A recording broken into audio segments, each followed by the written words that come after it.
my channel. If you're new here, my name is Michaela.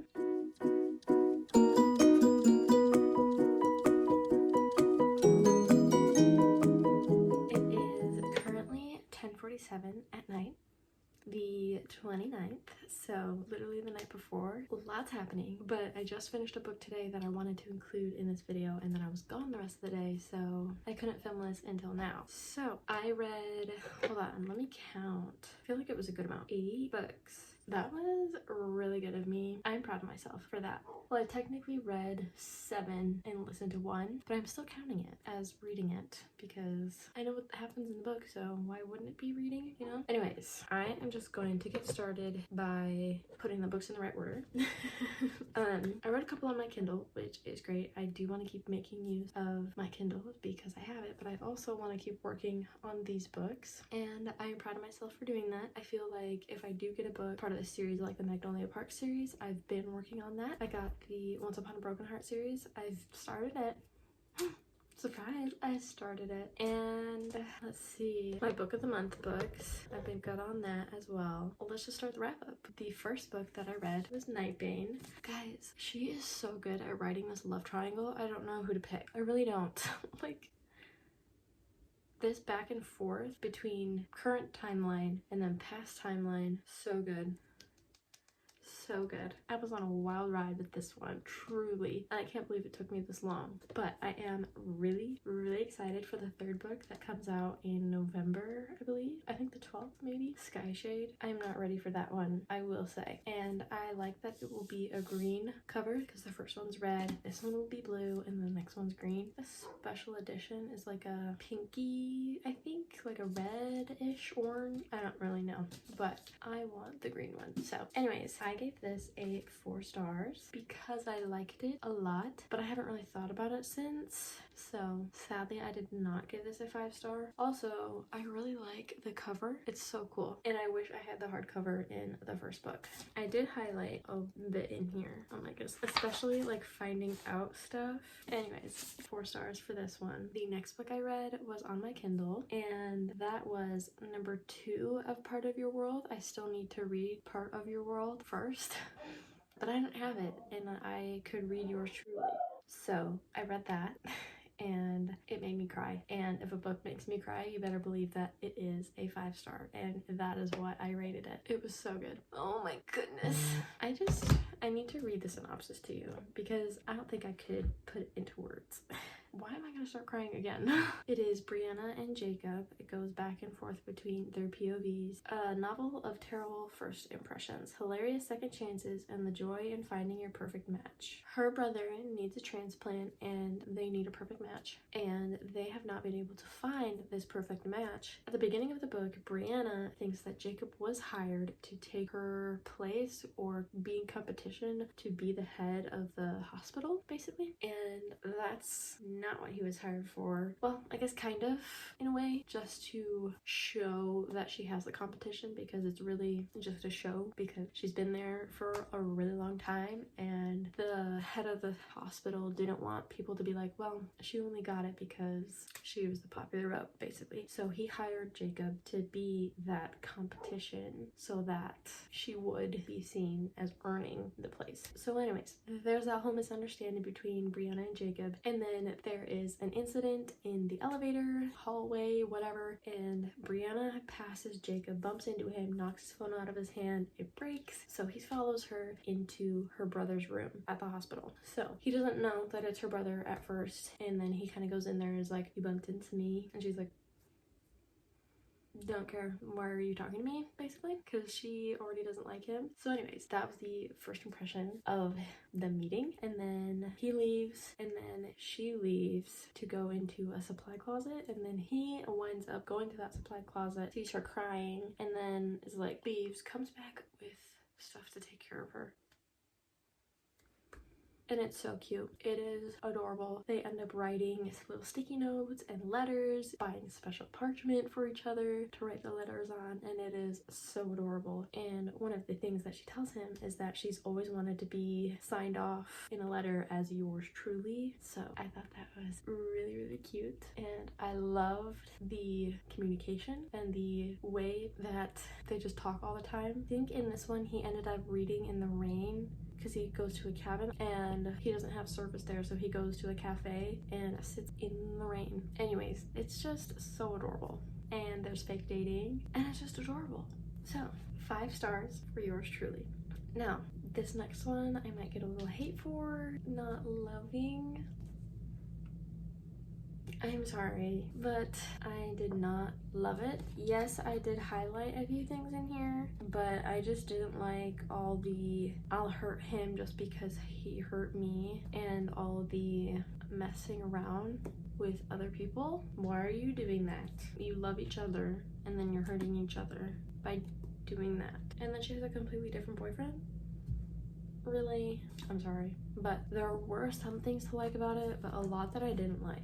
One of the things I highlighted, if he were a MacBook, he'd have the swirling rainbow of death on his face. I did like the text things. I thought that was cool. Sees a little look into their lives a little bit. That's towards the beginning of the book. Yes, oh my goodness, this explains it so well. You guys do that to yourselves. Just saying. Anyways, I will read the rest of the series because I want to see where things go and how things pan out, but I'm not absolutely loving it, and that is why I gave it a 4-star at the beginning, like right after I read it. Then I changed my mind to be a 3. So not my absolute favorite book ever. I'm sorry. Then I listened to Once Upon a Broken Heart while I did the office renovation. If you haven't seen that, go watch it. And I hate that I didn't actually read this book, so I am planning on rereading it and going through it and highlighting, because the concept of it intrigues me a lot, but I don't feel like I gave it justice by listening to it. I don't know. I feel like this will go by really fast because the text is huge. I think probably next month I'll probably read it just so that I can fully grasp everything that happened in this book, because I do feel like I didn't give it 100% of my attention because I was doing other things while listening to it. I didn't give this a rating because I felt like it was unfair to give it a rating because of all that. Maybe next month or in the next few months I will actually read this physically, and then we'll give you guys an updated rating. So from what I did gather from it, it was really intriguing. There were some parts, like you saw in the office renovation video, where I was like, when I found out some things. So I know there's really good stuff to unpack, to discover, to find out, to learn about, all of those things. So no rating for this one yet, but I did enjoy listening to it. The parts that I really paid attention to. Hopefully I can read this soon. The next one was one of my book of the month books.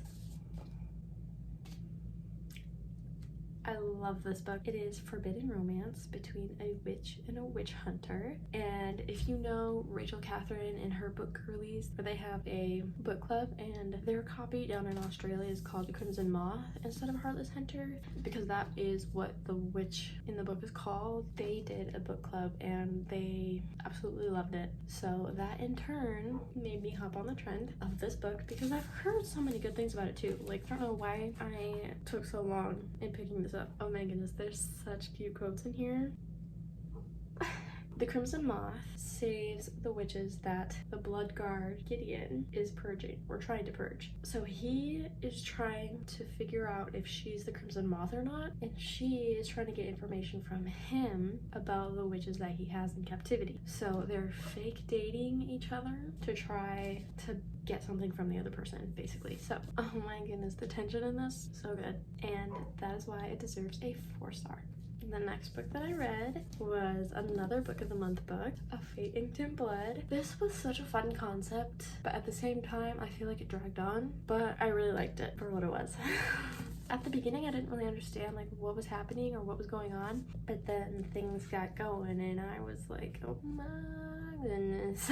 I did rate this a 4 stars because I was loving it and loving how things were turning out and then the plot twist that you see, and I was highlighting so much in here. And the text is kind of small too, so it took a little bit to read, from the 14th to the 21st, so not like horribly long. Oh my goodness, all the plot twists. It was so good, it really was. If you don't know what this one is about, it is about Freya and Bjorn, and she was born with the drop of blood from a god or goddess that was Hlyn. And basically, if she utters Hlyn's name, correct me if I'm so wrong on that pronunciation, but it was Hlin, so I don't know. Anyways, if you are the child of that goddess, god, whatever, and you utter their name, their magic shows up, protects you. So Bjorn is I forget who he's the child of, but basically when he says that god's name, then a fiery axe shows up in his hand, and then he can throw it, it'll disappear, and then he can summon it again in his hand and just, you know,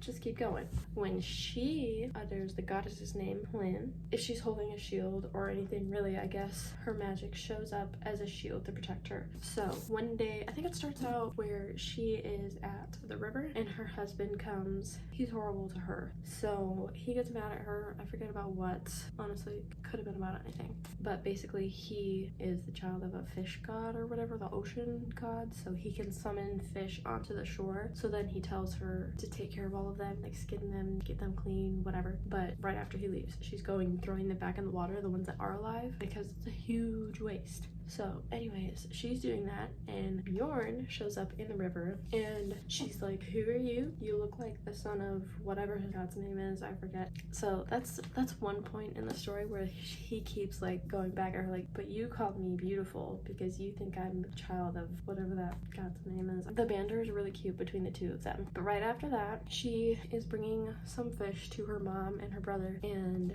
Bjorn's raiding party, his captain and his few men and Bjorn, and then another lady, Steinun, but she's like a child of something or other, and if she sings a song, she can make the people who are listening see what she's singing about, as if you are there. Anyways, that raiding party shows up. She finds out that her husband sold her out because she showed her magic. She's supposed to be hiding her magic. Her dad told her to hide her magic, and her husband sold her out to that raiding party, and so now that raiding party captain whatever came and basically wants her, and he's gonna try to marry her, and she's like, no.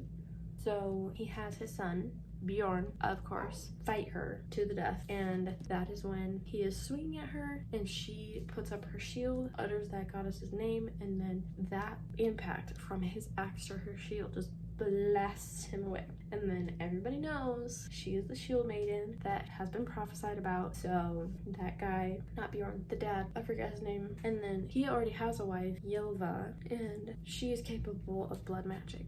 So they go through the marriage ceremony, and then at the end is when they do the blood tattoo. It's a living tattoo gifted by ritual after the person's magic has appeared. So anyways, she gets that blood tattoo. Oh, I totally skipped over a part. So after he's blasted away, the husband is still trying to sell her out to him, and she takes Bjorn's axe and throws it at her husband and kills him. And because the axe is made of fire, she burns her hand. Like, you could see through her hand, it's burned to a crisp. So they needed to heal her hands, and then the next day is the marriage between Freya and Snorri, the captain or leader of that group, the people of Halsar. And then after that, she gets a blood tattoo, which people are supposed to get it after their magic shows up, and she obviously was hiding it, so she didn't get that blood tattoo. And so Ylva, Snorri's first wife, has to go through that ritual and the rune magic and whatever, and basically put that tattoo on her.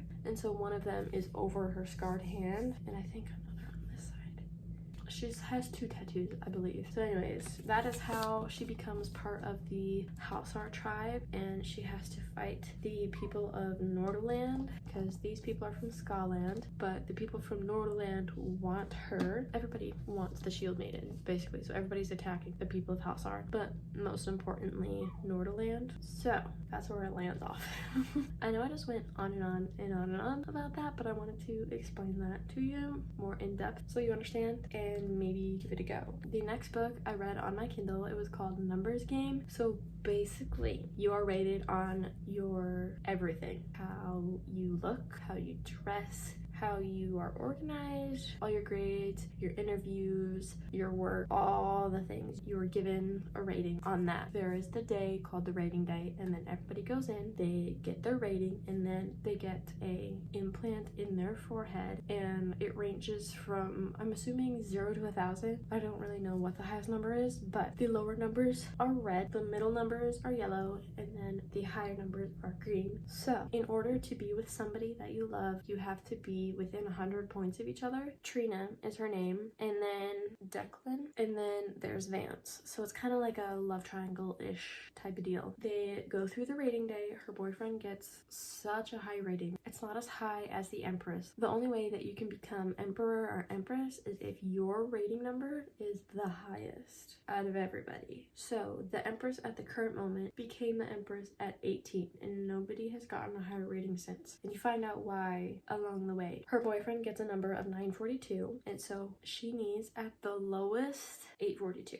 But you want to know what her rating number is? 440, a red, while her boyfriend is a green. And he becomes like a toothpaste model. He's going on TV. He's doing all these things in the city. While she, after that rating day, she secretly goes to a building and the Empress is giving a speech. And then at the end of that, people are leaving, and then she follows and like falls out the door and meets the Empress. So basically everybody wants her dead right there, because first of all, you're following the Empress and you're not going where you're supposed to, and you're red. Basically, Trina is trying to plead her case on why her rating was so low, because she had these good grades, her interviews were so good, all of the different things. She was literally almost perfect. So the Empress sends her to a camp where Vance is, and basically you have to find smugglers. Like, you're not supposed to have actual food, like real food is illegal. The people in this book, like in this city, have nutrition pills that they take every day, so that's kind of weird. There's like different kinds too, like some that have caffeine, and basically like you take a nutrition pill in the morning and then you're good, or at meal times, whatever. So real food is the smuggling business. The people at Vance's camp have to find these smugglers and take them in, arrest them. So she gets part of that and then finds out all this different stuff, and then you're following all of that. She has to figure out why her rating was so low, figure out the smugglers, figure out the rating system. Is it good? Is it bad? Are they gonna keep it? Figure out what to do with the rebellion and all of that,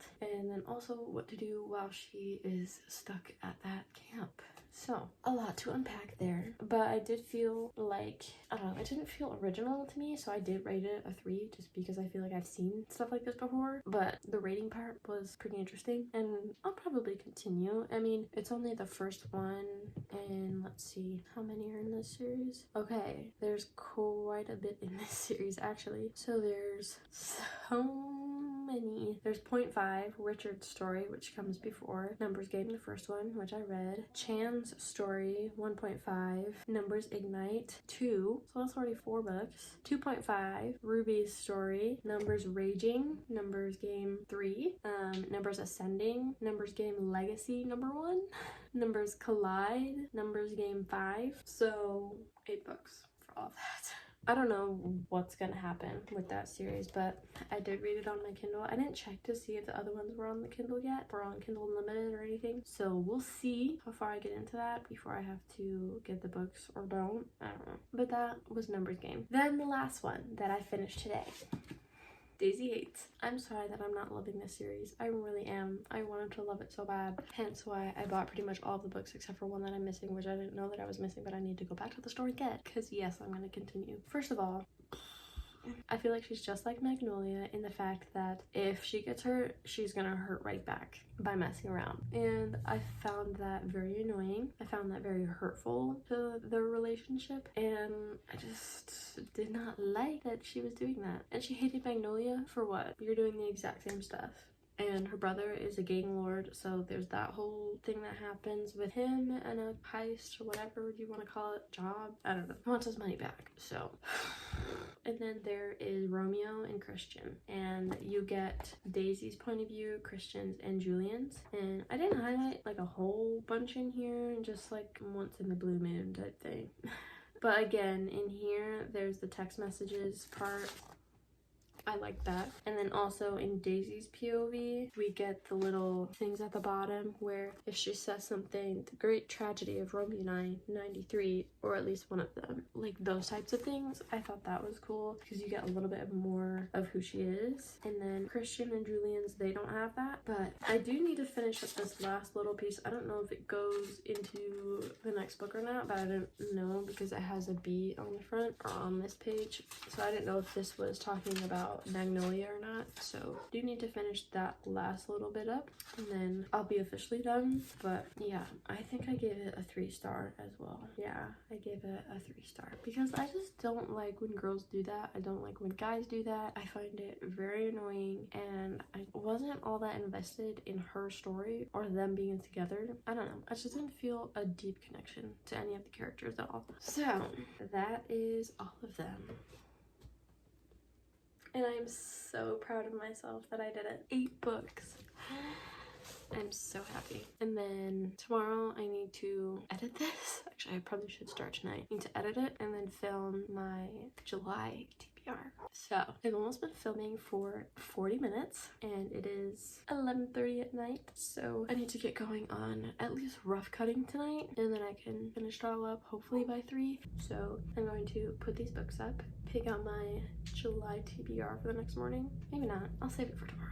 I'll do it with you guys. Don't worry, I'll do it with you guys. I'm going to sign off here. I hope you guys enjoyed today's video. Thank you so much for watching. It means so much to me to see the little community growing at 74 subscribers now. I know that seems so tiny, but I appreciate every single one of you guys. And comment any book recommendations that you want to see in July, and let me know what your favorite book of June was. And I will see you guys in my July TBR.